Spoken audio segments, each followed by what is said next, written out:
Minsan, ang distansya ay hindi lamang isang espasyo kundi isang kalasag, isang proteksyon mula sa katotohanang hindi pa handang ibunyag. Sa likod ng bawat ngiti may mga sugat at lihim na pilit tinatakpan, mga kahinaang itinatago upang hindi masira ang perpektong imahe. Ngunit sa likod ng maskarang ito, ang takot na baka hindi kayang tanggapin ng tunay na ako ay nananatili. Kaya, huwag kang lalapit, huwag mo munang sirain ang distansya. Hayaan mo muna akong ayusin ang sirang bahagi ng aking sarili bago kita papasukin sa mundong puno ng aking mga sikreto at pagkukulang.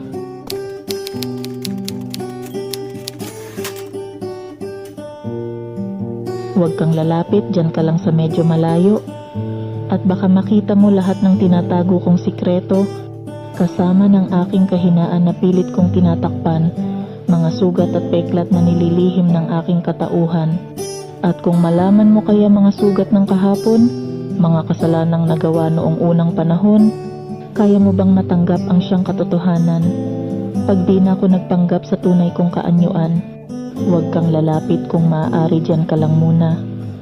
Ayoko magbago kung paano mo ako unang nakilala, kung paano mo ako pagmasdan ng di nagdududa na walang pag-aalangan, naroon lang ang katiyakan. At kung ilahad kaya sa'yo ang lahat ng sinisikreto, ang tunay na pagkatao ko na di nagpapalit anyo, matatanggap mo pa ba ang nasa likod ng maskara, ang bawat kong pag-amin kung sino ko talaga?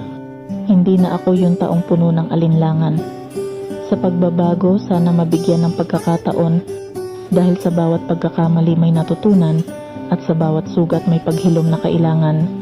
Hindi ko alam kung iibigin mo pa ba ako sa kabila ng lahat ng mangyayaring pagbabago.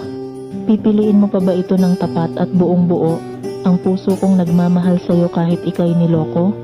Nakaraang pinagsisihan, mga sakit at kalungkutan, gusto ko nang makalimutan, hindi ko nababalikan.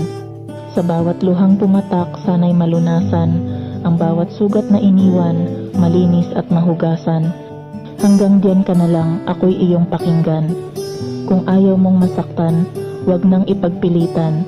Dahil sa bawat hakbang may takot na umaaligid, at sa bawat titig may pangambang nakakapit. Mula ngayon, iibigin ko na muna ang sarili ko. Hahayaan mo nang maghilom mga sugat na natamo. Mula sa pagitan ng mga pahina ng paglimot, muli ring mabubuo bawat piraso ng pusong nadurog. Akin munang aalamin at hahanapin kung sino ba ako.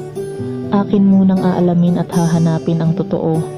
Kikilalanin ko muna ang sarili kong pagkatao, upang hindi na ako maligaw sa magulong mundo. Hanggang dyan ka muna, huwag ka nang magtangka, dahil ayaw kitang masaktan at muling mapaluha. Hayaan mo munang ayusin ko ang sarili kong nasira, dulot ng mga maling desisyon na aking nagawa.